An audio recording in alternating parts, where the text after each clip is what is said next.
Hello. I'm Dr. Katie Manning, and I'm an associate professor of writing here at Point Loma. Thank you for the fist pump. I appreciate that.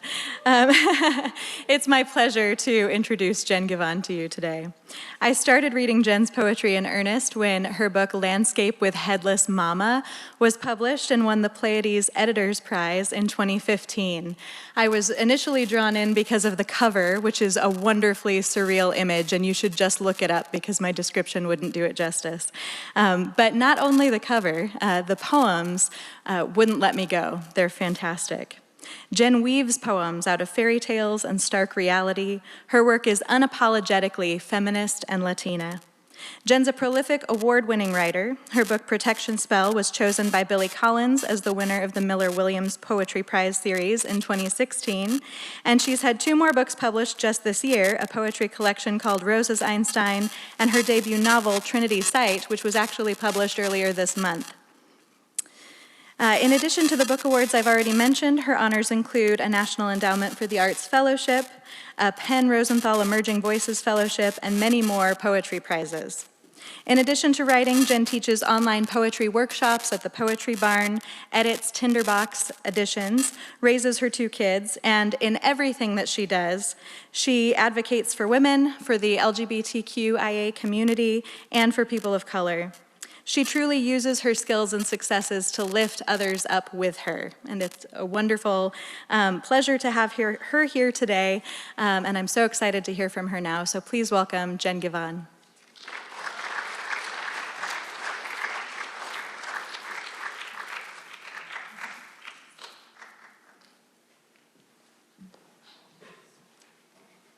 Hi, thank you so much for having me here on this beautiful campus. I got here a little bit early today and I just went and sat over there by the, what are they called? The cars that you can borrow? The zip cars, and stared at the ocean. And I'm in the desert now in Albuquerque, but I'm originally from Southern California, the desert of Southern California. Does anyone know, well, you would know in San Diego probably, the Imperial Valley. That's where I grew up. And so, but close enough that I could visit the ocean regularly, and I miss that water now in Albuquerque. So whenever I get to California, the first thing my kids and I do is run to the beach. Okay. So I was really grateful to get the email inviting me to this conference, Crossing the Lines on Difference.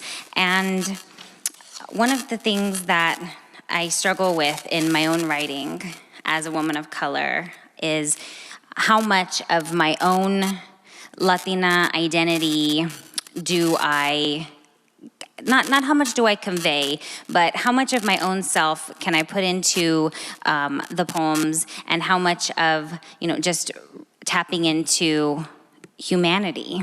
And I don't ever want to alienate my readers, but I want to share my perspective and who I am. And so one of the questions that is always at the forefront of my writing is, especially now in our sometimes divisive political times, is the question that I'll kind of use as the overarching question for my time reading this afternoon. How do we write about identity without contributing further to the divide, without widening the gap further? How do we celebrate culture in more than a complex either-or way? So how do we celebrate ethnicity, race, and culture? And that also means, how do we point out the problems, the microaggressions, the racism, the ignorance that people of color face without necessarily exacerbating that divide? And so one question that I'm often asking myself is, how do I honor the I, the subjective I, and the we at the same time? And so that's a question that I often ask myself. And I don't know that I have any specific answers yet, but that is something that my poetry tries to get at. Katie introduced me as a Latina who creates worlds, and that's one of the ways that I hope to get at that question of the I and the we. And I insert Latinx, Latina, indigenous story and myth. I weave it into traditional Western culture. And so in this book, Rosa's Einstein, this is my newest book, my newest poetry book out from University of Arizona Press. I have retold the story of the Brothers Grimm, Rose Red, and Snow White from the perspective of two Latina young girls going through the desert, meeting traditional scientists and theoretical physicists. Why did I do this? Well, one, just because I could. And the other, because I wanted to show the paucity of Latinx stories in the US, Latinx fairy tales, Latinx myths. So this is called In the Desert Multiverse, Einstein's Single Mama. Einstein didn't really have a single mama. I'm retelling this story. In one brightly lit desert, I rebirthed Albert and affectionately called him Bertie.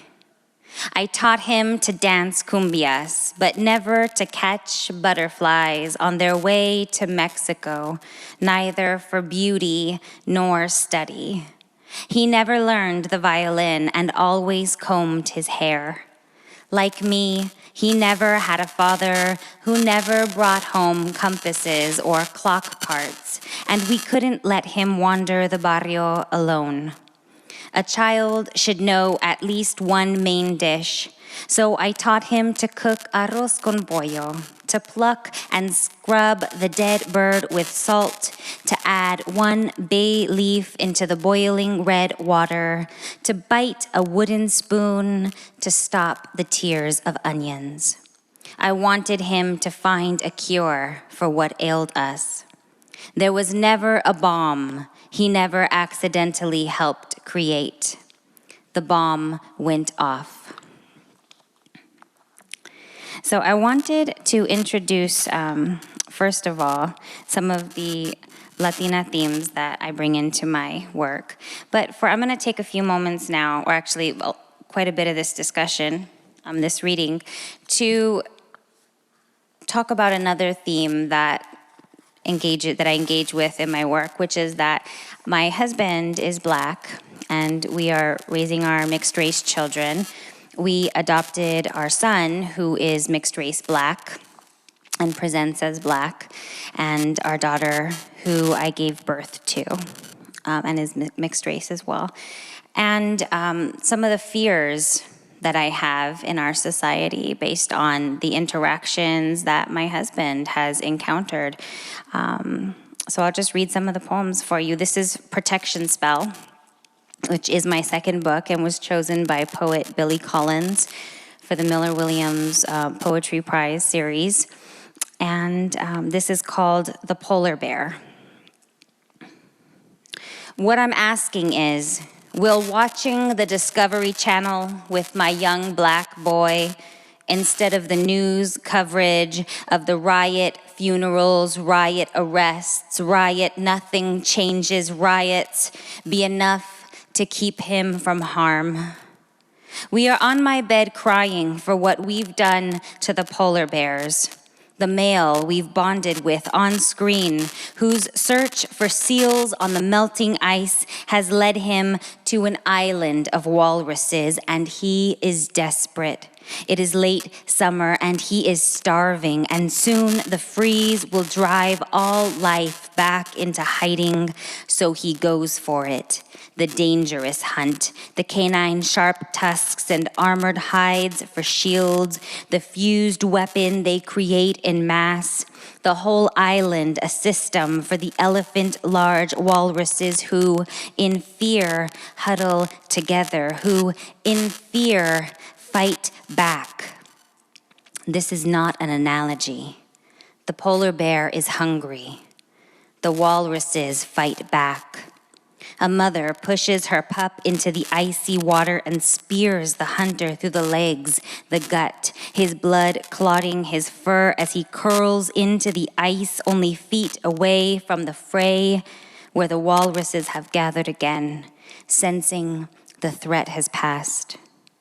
My boy is holding his stuffed animal, the white body of the bear he loves, who will die tonight, who has already died. And my boy asks me, is this real?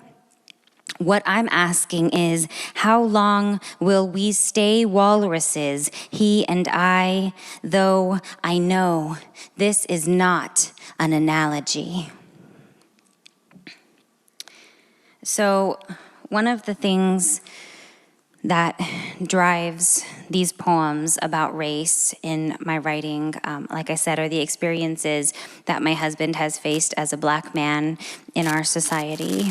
I was offered a job in Texas as the director of a press there, and I wanted my husband and my children to join me.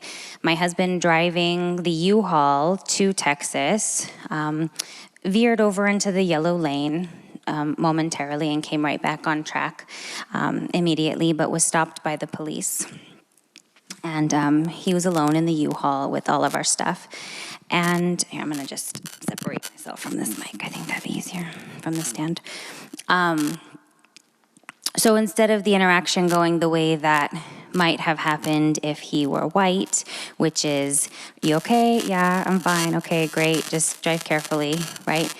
Backup was called, and 6 other officers came, several of which held him, pointed their guns at him. I think of it as held him at gunpoint. He's, not that this matters, but he's an RN, right, with his master's degree in nursing, who is taking his wife and children their things. He was handcuffed, put in the back of the car. All of our stuff was pulled out of the U-Haul. Our things were broken, our clothes were torn, and he sat in the back of that car in rural Texas in the summer heat, handcuffed with guns pointed at him for about 2 hours before they found nothing wrong. He was doing nothing wrong, and thank God, and I truly mean thank God, they let him go with a warning, right? So he got a warning citation for driving onto the yellow line. I didn't take the job in Texas. I went back to Albuquerque. And so that is one of the many, many instances where his life truly was at stake as a Black man in this country. This is called, and my son's name is Jeremiah, after the prophet, and also the Three Dog Night song, I have to admit.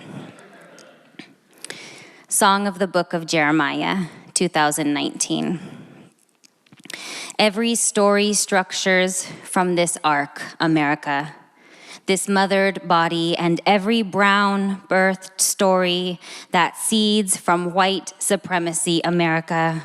My son of color in public school, America, in history class, and promised land with his salt bare hands, mummified a small raw game hen, America. In the mud, America, of the schoolyard, he buried it, America, wrapped in bandages to bring the afterlife to life, embalming, America.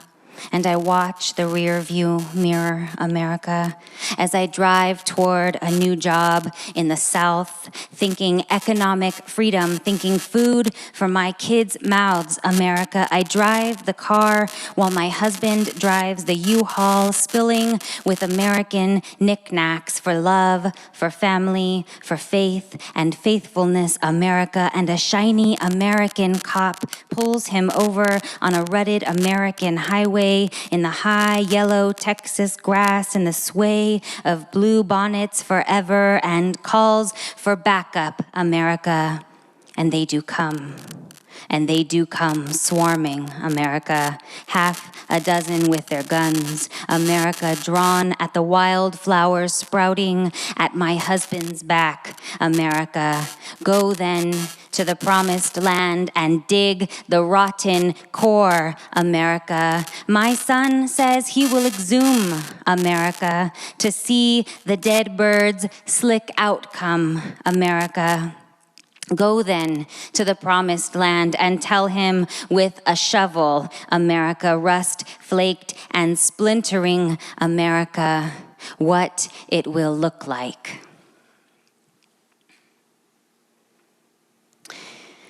So you can see that in my poems, I am struggling with identity, yes, and with making connections, but there is also a question of anger, right, at wrongs that have been done toward individuals and toward whole races and cultures of people. And so I titled this talk, Love Thy Neighbor. And I was thinking, of course, of the passage love of Mark 12:30 through 31. This is the NIV version. Love the Lord your God with all your heart and with all your soul and with all your mind and with all your strength. The second is this, love your neighbor as yourself. There is no commandment greater than these. And I was thinking of who is your neighbor? Everyone. Right? And so I'm trying to find a way in my work to show how telling our stories is so important, loving ourselves is so important, honoring ourselves is so important, because that also then is how we love our neighbors. But as a person of color, this can be difficult, the idea of self-love, because we've been taught and we've been shown to hate ourselves in so many ways, in the school system, in what's been reflected back to us in the literature and in the media, in the lack of representation, right? We're not seeing ourselves, or we're seeing ourselves depicted in ways that reinforce the idea that we are lesser than. And so that's something that I'm wrestling with. And then I'm also wrestling with this idea of forgiveness and what is the place for anger and for righteous anger. Because you saw in that poem, Song for the Book of Jeremiah, that the speaker is angry. The speaker is a mother and fearing for her son and her family's safety.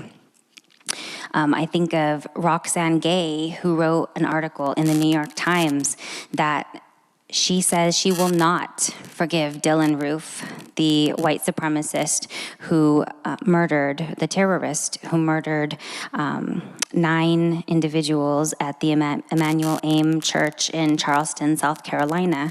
She wrote of Dylan Roof, he's a racist terrorist whose name I hate saying or knowing. I have no immediate connection to what happened in Charleston last week beyond my humanity and my blackness, but I do not foresee ever forgiving his crimes, and I am wholly at ease with that choice. My unwillingness to forgive this man does not give him any kind of power. I am not filled with hate for him.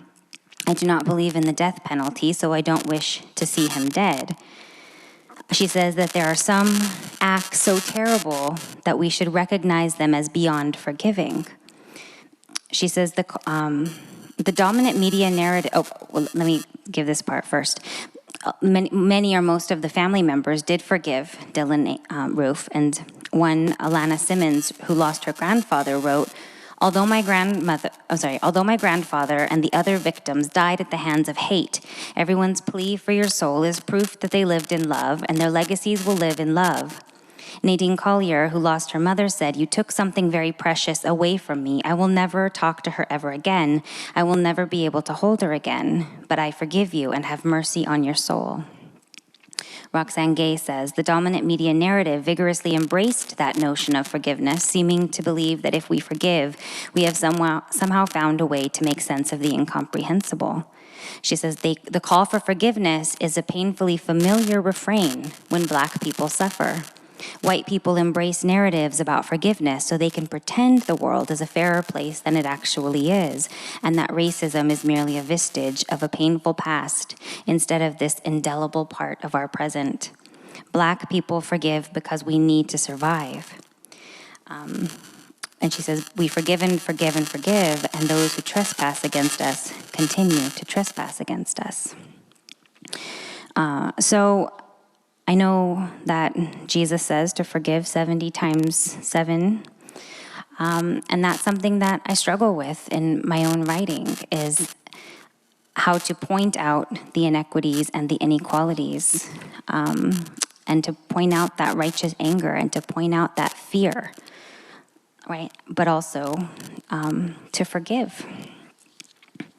So let me give you a poem, a couple of poems that try to get at this idea. So this one is called The Flash. And my son, Jeremiah, is, like I said, he's a Black boy with special needs. And he is low on the autism spectrum, but he has other learning disabilities and special needs. So this poem is called The Flash. My 11-year-old son has forgotten not to eat on my bed. He loves watching the flash from my room with the widest windows, the warmest place in our house each winter. And with the coneflower warmth of his brown skin veiled in his bright red suit, he tucks his kinky curls under the cap and ghosts from room to room undetected, sneaking cookies, till I climb beside him into a pile of crumbs. You're grounded, I echo, and he is sobbing. But what he says catches the pit of wax burning always inside me. We got him into special ed classes last year after years of fighting with teachers and breakdowns over homework and his father yelling, "You've got to learn to listen." And I kept insisting, he's trying, he just doesn't understand. And here he slides onto my floor, tears and mucus streaming down his cheeks, onto the superhero costume he wears 24/7, the toddlers at the park following him around perennially because he's Iron Man, Flash, Captain America. Mama, I don't know what's wrong with me. Between hiccuping sobs, I forgot. I was hungry and your bed is so warm and I'm afraid I'll go to jail when I'm a grown-up. I'm afraid I'm bad because I always do the wrong thing.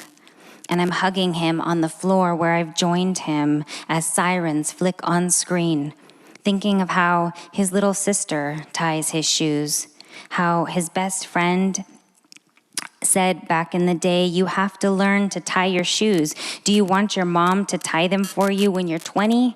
And we laughed before we realized we should not have been laughing. How at night I watch him breathing and pray because when I screamed at his father for screaming at him, he said, he has to learn to listen. I'm trying to keep him safe.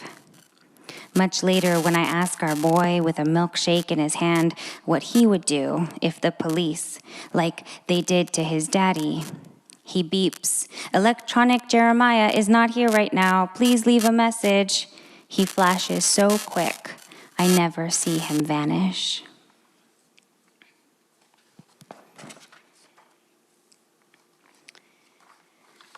Okay.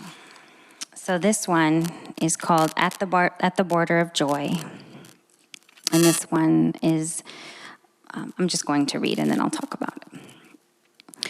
At the border of joy, on the crackling edges, the piña cold and tart darts on the tongue, the chicle that my girl child in her pink tutu, ballet flats against asphalt, spends all her grubby change to buy at the dollar store, and my boy with his dog hair woven into his own hair, popping against black sky, speckled against his skull, and even I'm dancing with a mop around the living room, mouthing, "This starship is higher than a mother," while now the girl child with a bubble at her mouth steams in science goggles at the kitchen table, and my beautiful boy reads comic books where a Black and Latinx boy like him grows spidey senses and says we can all wear the mask. And every time I've flatlined, these small yet creatures with their mama scrubbed belly buttons or tender earlobes with their fevered skin I've cool compressed all night, Vicks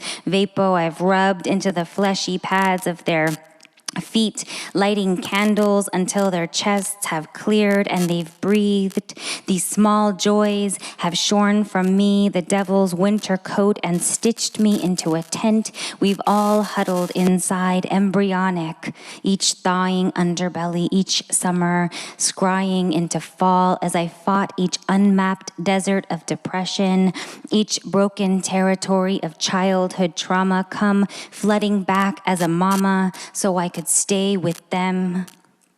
Have you known this punctured, never unlatching from your own praying hands? Have you this holding on in the spined stretches of borderland?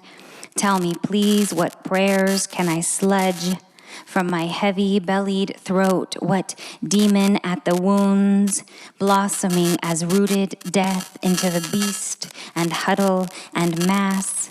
The heat for the mothers and fathers who crossed worlds for this joy, and instead were met with us, who tore from their arms everything.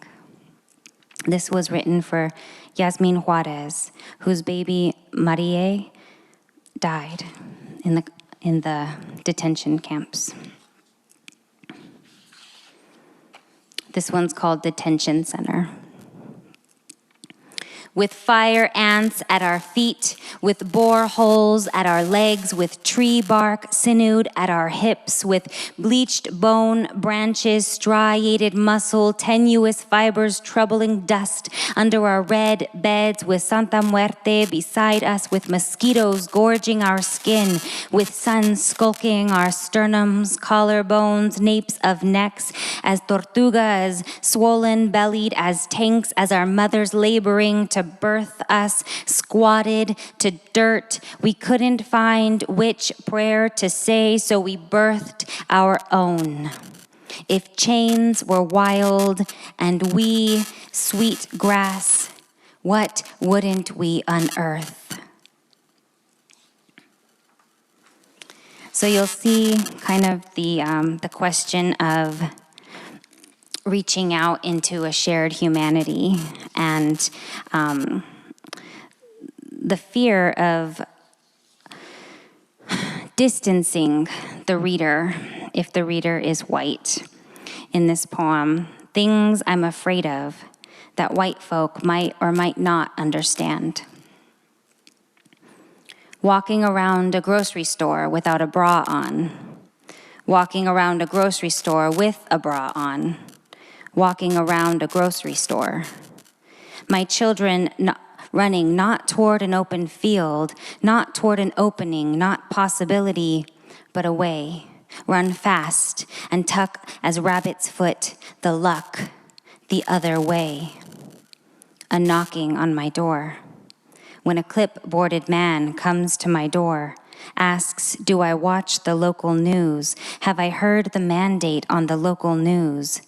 My 3 dogs barking through the security screen, his clipboarded, sturdy and metal board he holds like a badge or a scam, but can I afford the difference? He asks louder, can you hear me?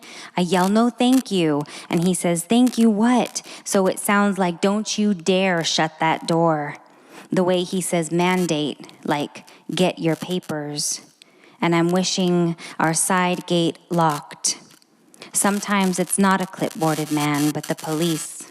Sometimes they knock on my door looking. They are looking for my husband. Someone called in. Someone believed that he looked suspicious, fit a description, sitting in a parking lot, his work parking lot of the nursing home where he works, taking care of the elderly, sitting in a parking lot, eating his lunch. He looks so suspicious, eating the plain bologna and spicy mustard sandwich I packed him. You know, I'm scared too. Of taxes and messing up on my taxes, of when I couldn't afford groceries or health care or insurance and qualified for Medicare, but then I got a check for the book I sold. I was scared.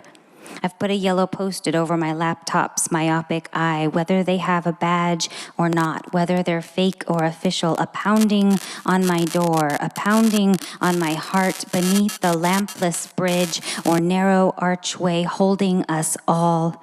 My kids hiding in the cramping space, clutching the lucky furred thing in their worry-wet hands when I shut the door and tell them, this time, hush, this time, we are mostly safe. Okay, so I want to change directions for a little while. And talk about my coming to the ancient wisdoms of my grandmother's people. Let me just check the time real quick. Where are we for time? I want to leave time for y'all to ask me questions. Okay. So we have about a half an hour, and then I'll... Did I turn this off? Am I still on? Okay. So I'll read and talk to you for about a half an hour more, and then I'll open it up for questions after that. So I grew up, as I said, in the Imperial Valley, in the borderlands there on the border of Mexicali. And I grew up in the borderlands also of the church, really. My mom is Catholic, my dad is Protestant, and so I was kind of in an in-between space there as well. And then came to the ancient teachings of my great-grandmother's people. My great-grandmother is from New Mexico and from the Puebloan peoples there, the indigenous peoples of the southwestern desert. And so a lot of my spirituality now revolves around bringing all of these seemingly disparate components together. And Trinity Site, my first novel, is a post-apocalyptic story. I grew up reading and watching the Left Behind and those kind of ideas. And so one of my fears as a mom, and you've seen that my goal in life, like I tell my children, the sole reason I'm here is to protect them, is to keep them safe and to help them become beautiful adults who will contribute to the world in a meaningful way. And so one of my biggest fears is that I won't be there for my children, and that I'll be separated from my children. And that's, as you can see, why the detention center and the separating the children from their mothers is something that breaks my heart so deeply. I can't speak about it too much at this moment, or I'll just begin weeping up here. And so Trinity Site centers around a protagonist named Calliope, who comes home from the University of New Mexico, where she is an anthropology professor, and finds that her family is gone. There's been an event, some light in the sky, and when she gets home, her family is not there. And so it's a story about reconciling her scientific belief as an anthropology professor with her spiritual belief, and kind of disillusionment with that spiritual belief of her Catholic mother, and the ancient teachings of her great-grandmother of the Puebloan peoples. I'm going to read to you a few passages from this novel. Instinctively, Calliope crouched low in her seat, curling herself into a caterpillar, her hands shielding her body. Blood pulsed through her gut, fetal hiccups, bubbles popping. Just before impact, she recalled making peanut butter sandwiches with Phoenix, safe at home with Andres and her mother. Time, pliable as uterine strings when necessary, protracted wide enough for these thoughts. Relief it was Saturday. Relief for the empty booster seat behind her. Wide enough still for prayer. Rote memory took over and she began reciting scripture from childhood. Though she'd been estranged from her religion for years, since college, since she'd stopped bickering with her mother at the improbability of God, since she became an anthropology professor and found other ways of explaining human history, our shared stories, our deep-seated need for mythos, there in the car, under the palpable redness, in the moments before the crash, the only words that made any sense came streaming like rainwater. Thou art with me. Thy rod and thy staff, they comfort me. But after the prayer, a flickering, cicadas buzzing, and her bisabuela's voice in a dust storm. She was split between worlds, and the ancient ones grasped her tight.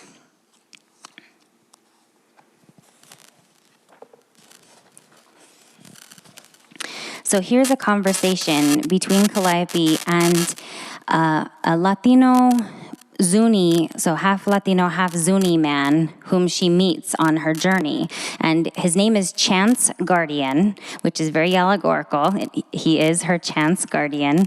And this discussion, he's a physical, I'm sorry, I keep mispronouncing this word. I'm nervous up here.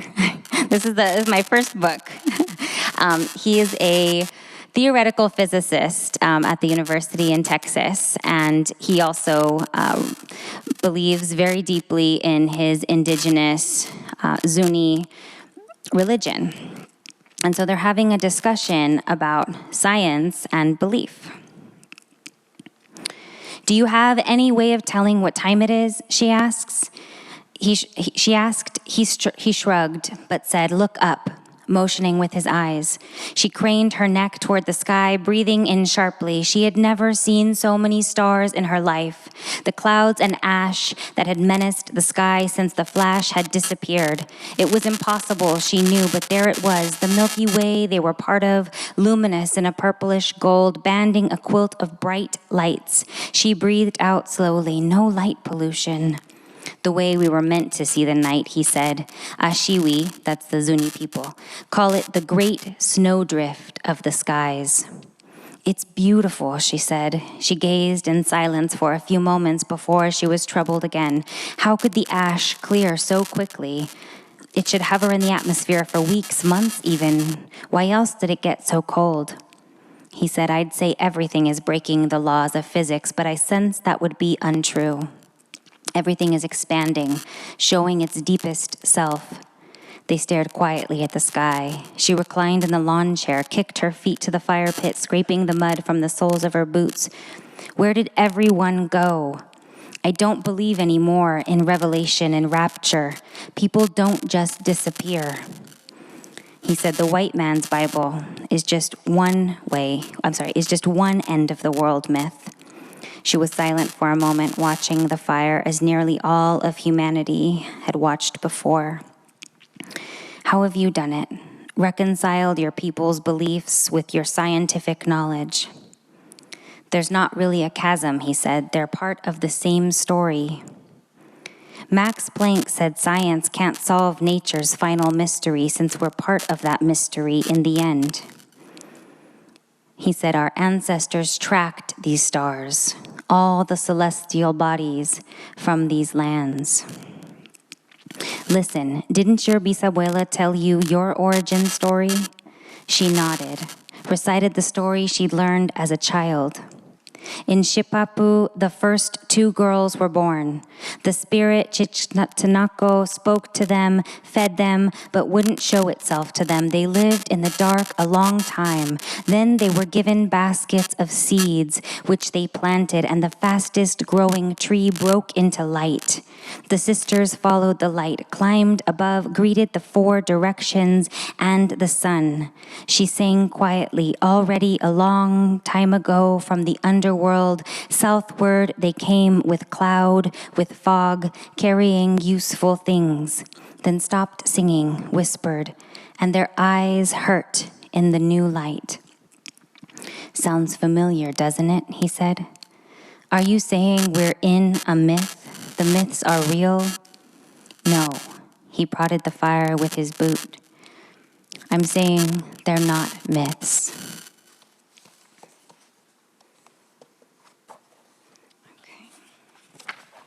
I'll read one more passage from the novel. And again, this book is about reconciling, for me, as an allegory, science and faith. "The ancients sang her aunt..." I started at the wrong place. Here we go. "Calliope dreamt she was bleeding out. She stood on a mound of desert shrub and wild grass covering a place she'd never been, a place the spirits called Haiwiku Village.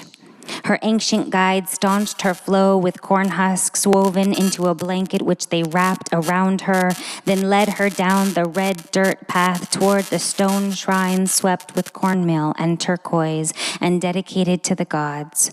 The spirits surrounding her, their voices a chorus. This place Coronado once occupied, believing it the 7th city of gold, we have reclaimed. ice wind battering her cheeks and face, she wrapped the corn blanket over her head as a rebozo.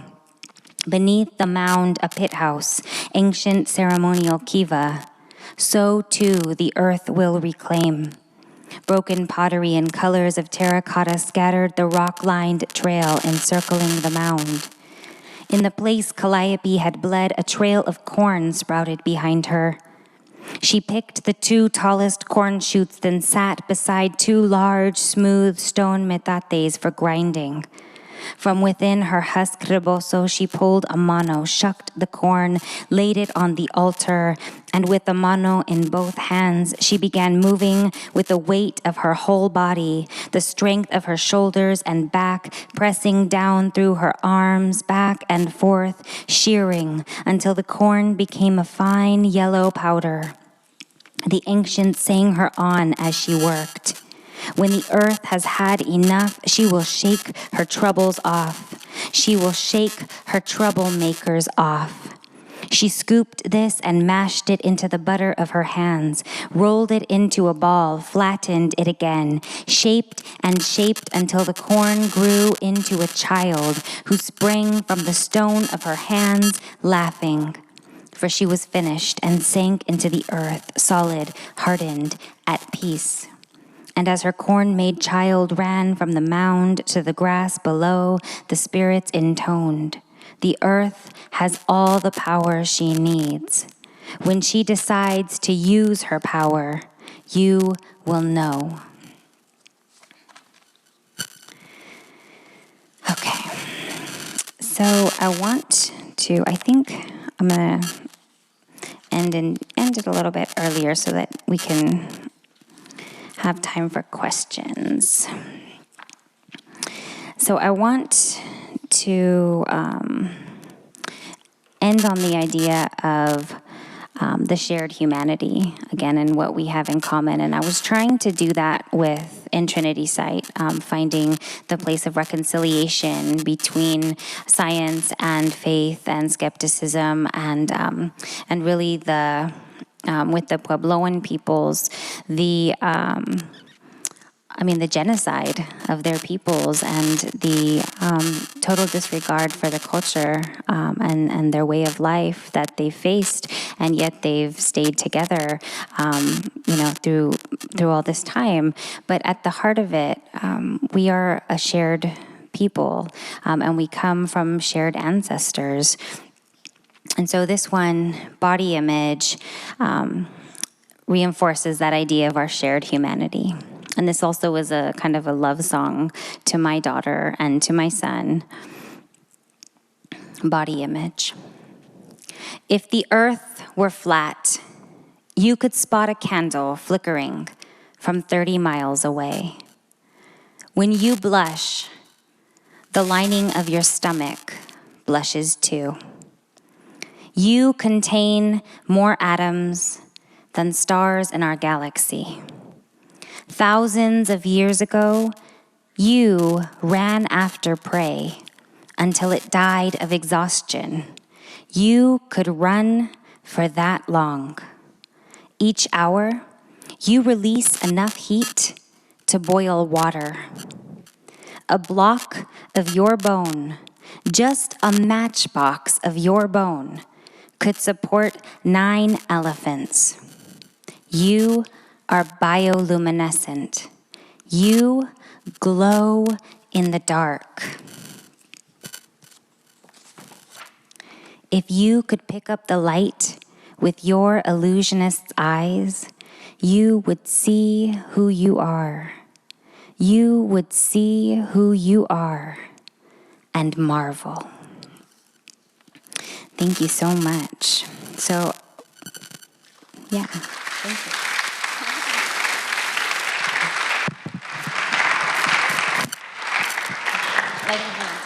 Yeah. So is this on? Yeah, maybe? Yeah. Yeah, thank you. So we're going to have a Q&A time now, and I am happy to run the mic to you. If you wave at me, or if you want to come out into the aisle, you can. While you're thinking about your questions, and while I'm walking to this guy who was quickest on the hand up, we also have some of Jen's books for sale just out the back door. So you can plan ahead to pick up one or more of her books, and I'll race you there because I don't have a copy of Protection Spell yet. Hi, I'm also from Mexicali, so that's super cool. Oh, wow. So obviously in your literature and your poetry, you present these Latino themes with Hispanic and indigenous motifs. My question would be, how do you create this balance between staying true to your roots and yet having literature presentable enough for Anglo-Saxon readers to not be just completely lost? Does that make sense? Absolutely. And that's exactly what the heart of my work is often striving toward. So one of the things that I decided early on is that I wasn't going to italicize Spanish, because it's not the words and phrases and songs and dichos that I include in my writing are not a foreign language, right? Not a foreign language to me and not to the millions of people who speak Spanish across the U.S. and have grown up with it. And so that's one way, for instance, that I just include the language in such a way that it's clear through the context clues. Readers of poetry are smart readers who have learned how to read poetry, and I try to make it clear through the context what I'm talking about. And then a lot of it, too, is that I'll just hope that I've written a poem that's lively and exciting and engaging enough that people will look it up. And that, I've talked with many writers of color of, whether we should explain the culture, explain and translate the words. And I don't feel that the impetus is on me to explain myself. I'm sharing my stories with you. I'm sharing my life with you. I'm sharing a piece of my heart with you. And if you're engaging with that, right, and there are things that you have questions about, I hope that there are things that that readers who aren't familiar with this experience will have questions about, and then we'll go and look it up, right? I mean, so in reading anyone, there are going to be concepts and ideas and places that we're unfamiliar with. And so as a Latinx writer, I don't think that I need to explain all of that information.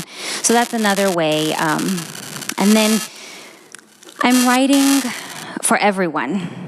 But ultimately, in my heart, I'm writing for my children.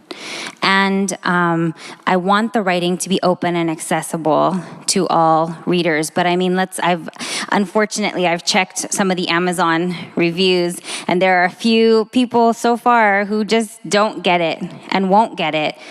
And, they aren't my readers. And that's okay. And realizing that whatever stories I have to share, I pray that they will reach whoever needs to hear them. And I think of myself as a young woman growing up in the borderlands. I didn't know that there was such a thing as open mics and poetry slams, and there wasn't that in my small town, in Mexicali.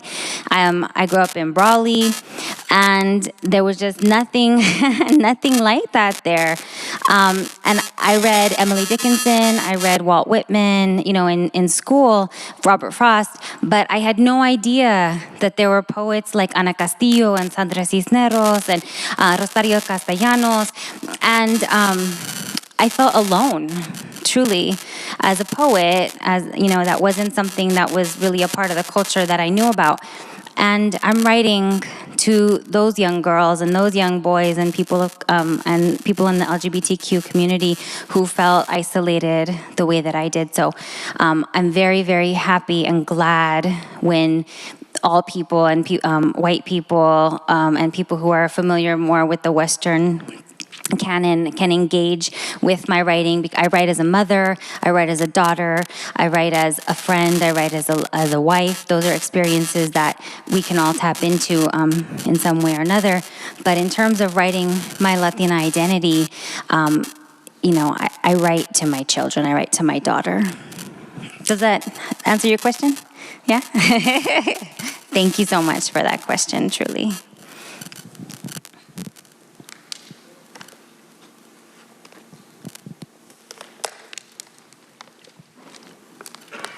How do you think your work shifted once you had children? Like, how did that change for you?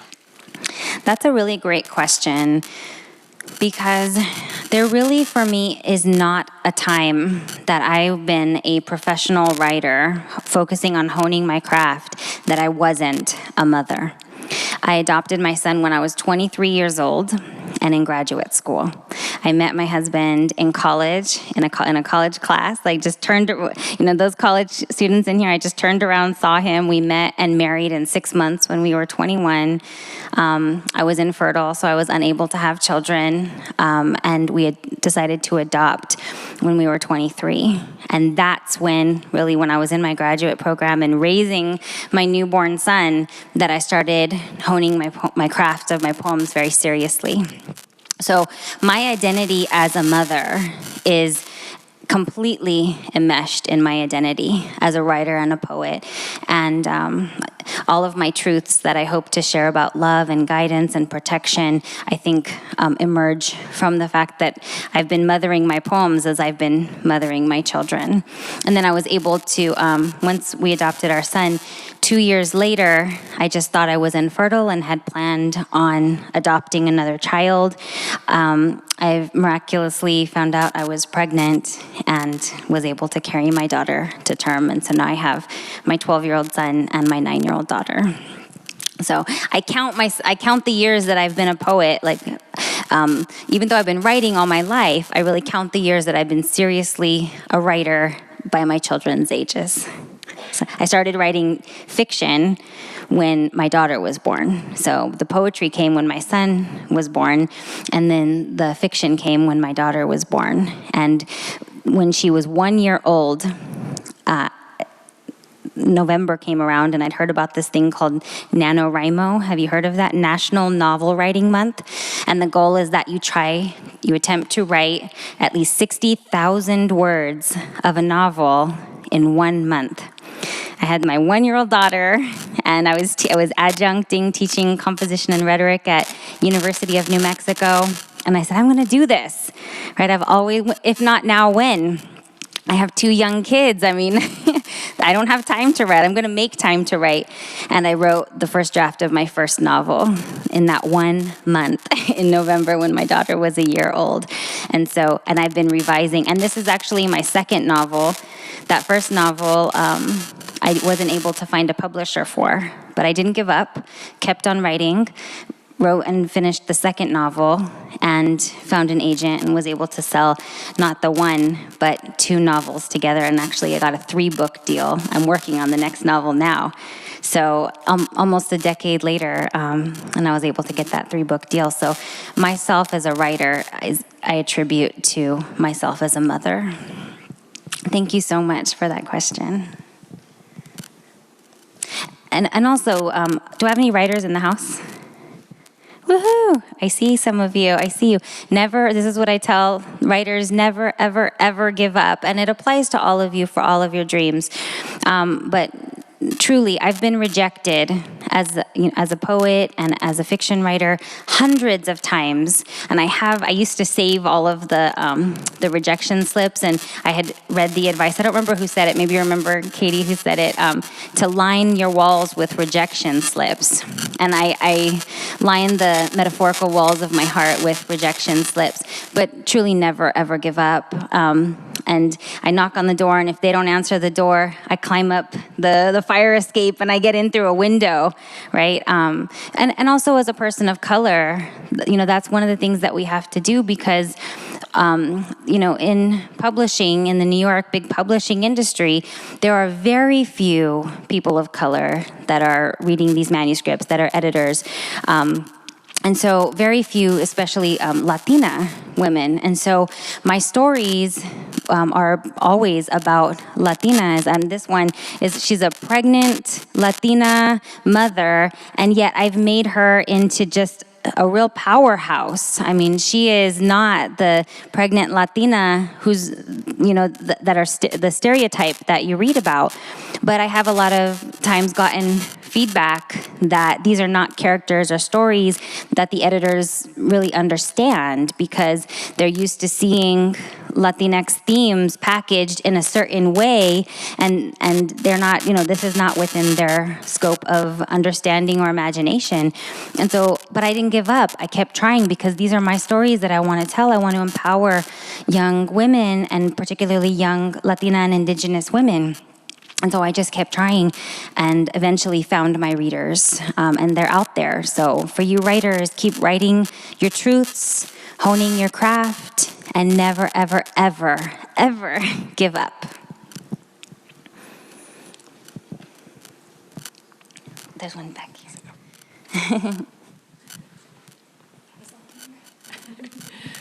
Thank you so much. I'm so grateful for your presence here and your voice, and I'm so grateful. I look around seeing my students in this room, and I'm so grateful that they got to learn from you this afternoon. So my question comes around the themes of this conference, which have to do with issues of all kinds of othering and marginalization. And so there are just so many different ways in which people are alienated from one another, are othered. And in our community in particular, there's a particular heaviness and weight around issues of human sexuality, where this is one of the kinds of marginalization that not only occurs, but is oftentimes championed. And so as an ally, as an advocate for LGBTQIA issues, how does your voice speak into that issue in particular of marginalization? Absolutely. So I, in all of my books, address issues of othering in the or toward the LGBTQIA community. My brother is gay, and as I said, I grew up in the church, and when I was, about 10 years old is when I found out that he is gay, and the first thing I did is wept, because I had been taught, right, some ideas about, I'll just say it, I was fearful that he was going to hell. I was 10 years old. And then it took, excuse me, a real, I prayed, right? And I realized that so much of what I had been taught, right, as in the church, as a person of color, as a woman, not just about people in the LGBTQ community, but about myself, the shame that I'd been taught, were just that, were teachings. And so a lot of my work is about getting back to the joy of being alive, the joy of being human, the joy of having a body and claiming ownership over that body. I write about trauma. I was sexually assaulted as a young child. And so the trauma that I felt and the shame that I felt in my own body was then tied into what the church had taught me about how to feel about my body and the idea of the body being a temple.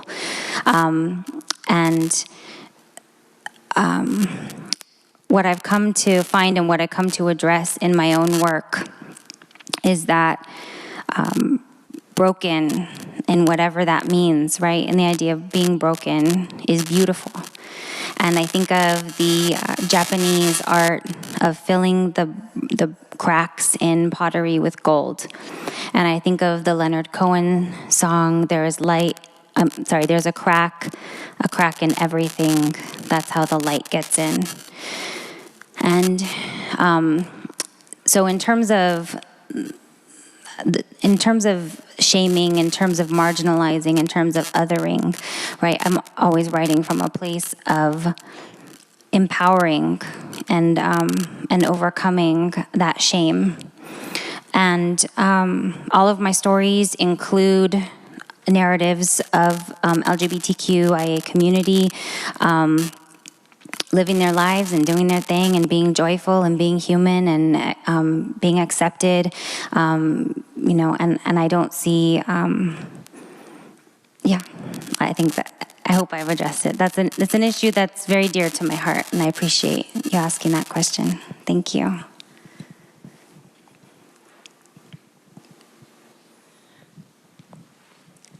I see a hand across the room. I'm going to jump over people to get to you.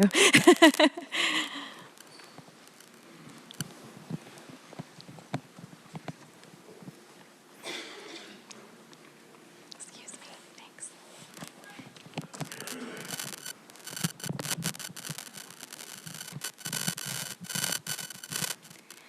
So you talked a little bit about this when you were just like talking about your poetry, and this also relates to the first question.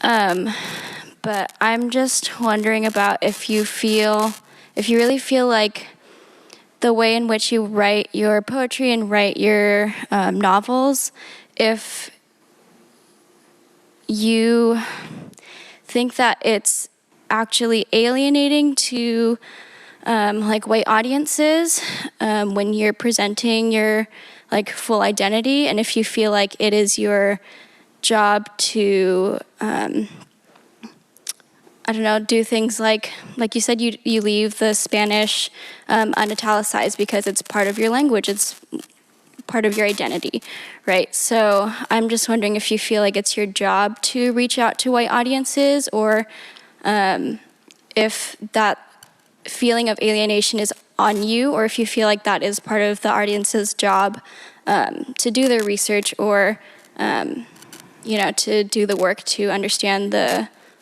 your writings themselves.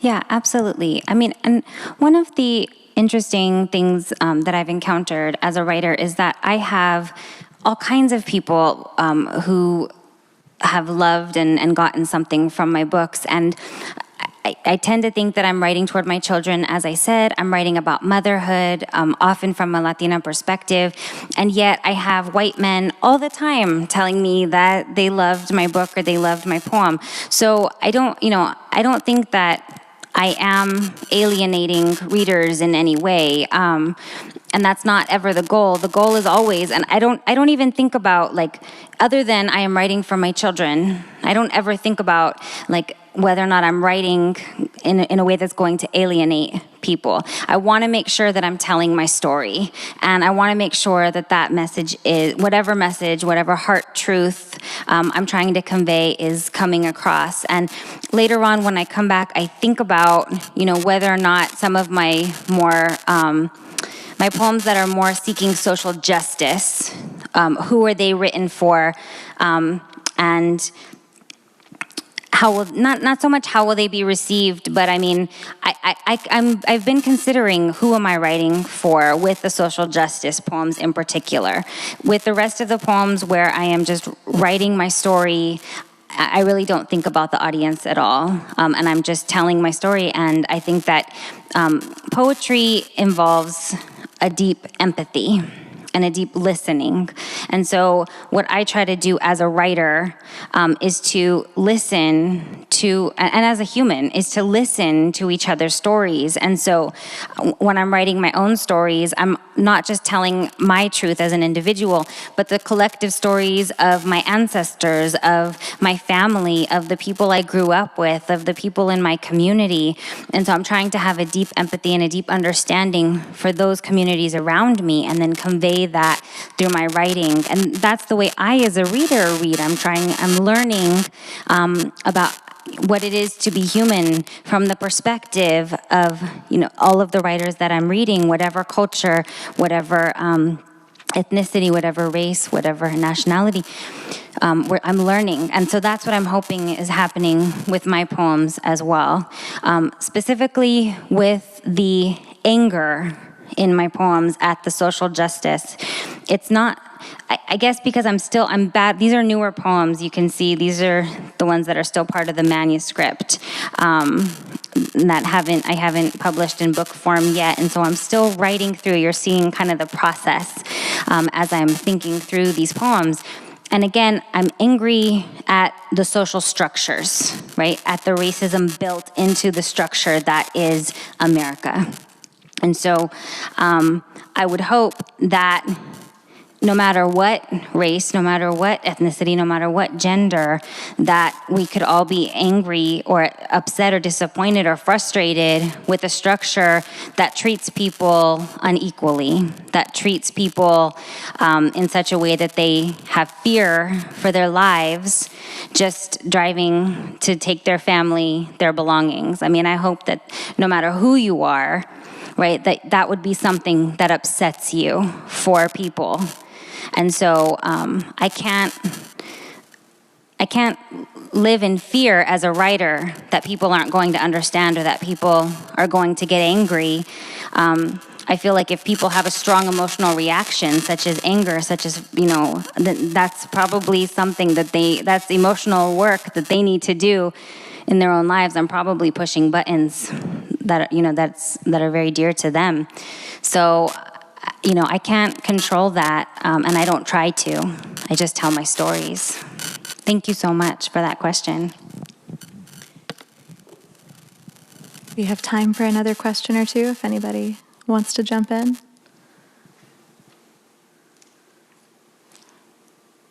All hearts at peace? All right, let's give Jen Gavin another hand. Thank you so much. And please do go purchase copies of her books. I know she would be happy to sign them for you and talk with you afterward.